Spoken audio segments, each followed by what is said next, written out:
Hello दोस्तों। आशा करता हूँ कि आप सब लोग ठीक है। चलिए आज हमारे वोकेबलरी लेसन 4 की शुरुआत करते हैं। आज मैं 3 ऐसे वर्ड लेने वाला हूँ जिनका मीनिंग सेम है, बट उनको अलग अलग सिचुएशन में यूज किया जाता है। ठीक है। पहला हमारा वर्ड है अबव। ठीक है, अबव का मतलब भी ऊपर ही है। ओके। मैंने राइट साइड में एक फोटो दिया हुआ है जिसमें एक डोर है, वो स्टेडी है। उसके ऊपर एक घड़ी है, वो भी स्टेडी है। और डोर और घड़ी के बीच में एक डिफरेंस है।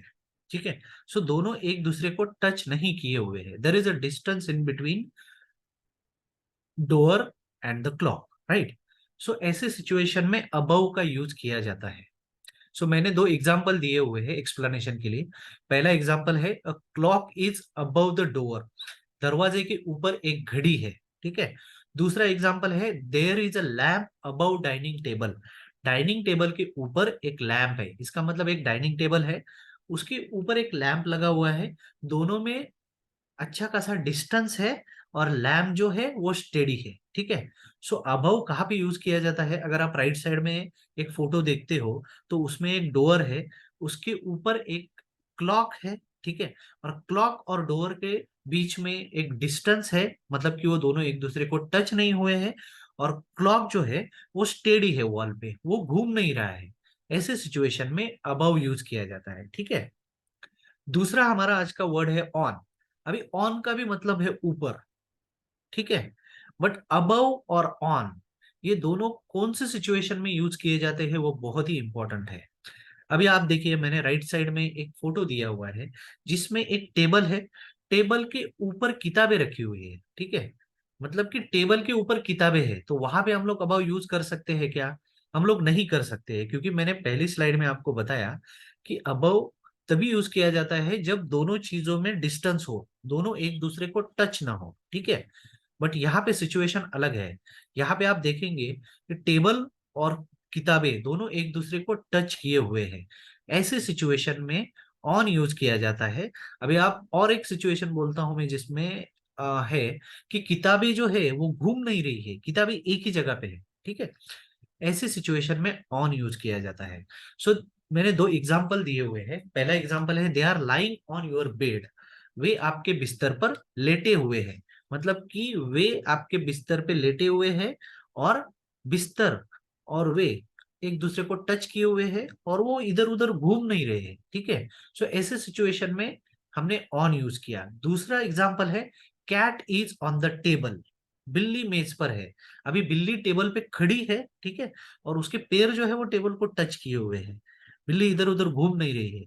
इसका मतलब ये है कि ऑन का जो कंडीशन है वो सेटिस्फाई हो रहा है, इसीलिए हम लोगों ने यहाँ पे ऑन यूज किया। Cat is on the table. अभी मैंने अबव और ऑन का आपको डिफरेंस बताया। अबव में क्या है कि घड़ी और डोर, घड़ी जो है वो डोर के ऊपर है। ठीक है। घड़ी और डोर के बीच में डिस्टेंस है और घड़ी घूम नहीं रही है। जहां पे हमने ऑन यूज किया वहां पे टेबल और किताब, ये 2 चीजें हैं। किताबें टेबल के ऊपर है, बट किताबें और टेबल एक दूसरे को टच किए हुए हैं। अबव और ऑन में ये बेसिक डिफरेंस है दोस्तों। ठीक है। अभी हम लोग तीसरा सेंटेंस देखते हैं, ओवर।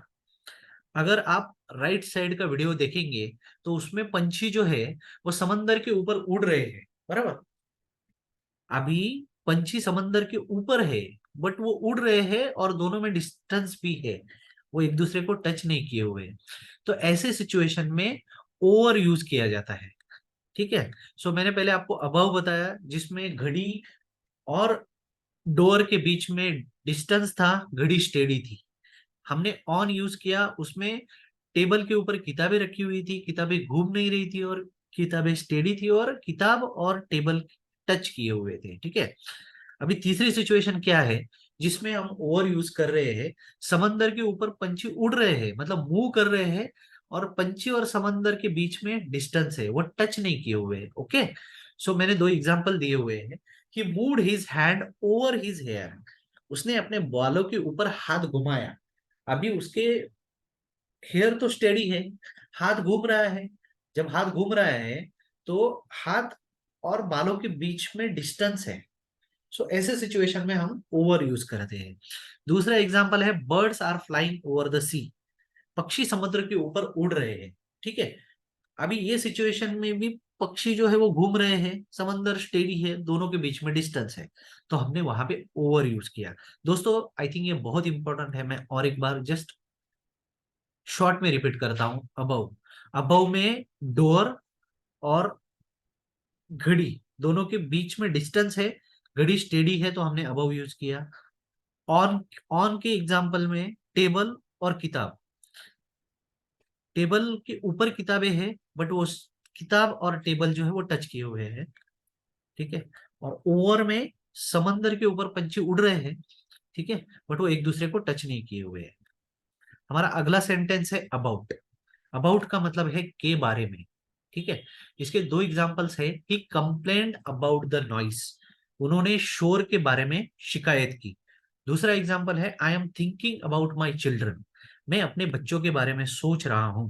जब कोई लेडी बात करेगी तो सेम सेंटेंस आएगा, बस उसका हिंदी में मीनिंग जो है वो चेंज हो जाएगा। जैसे कि I am thinking about my children, मैं अपने बच्चों के बारे में सोच रही हूँ। हमारा पांचवा और आखिरी वर्ड है अकॉर्डिंग टू।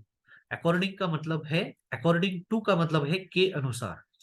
उसके दो एग्जाम्पल है। The road was 40 kilometre long according to my map, मेरे नक्शे के अनुसार सड़क 40 किलोमीटर लंबी थी, ठीक है। अभी अकॉर्डिंग टू का दूसरा एग्जाम्पल है prices vary according to the quantity ordered, ordered की गई मात्रा के अनुसार कीमतें बदलती रहती है। इसका मतलब है कि अगर आप 2 चीजें खरीदते हो तो प्राइस ज्यादा रहेगी, आप 100 चीजें खरीदते हो तो प्राइस कम रहेगी। सो आज के लिए इतना ही दोस्तों, थैंक यू सो मच।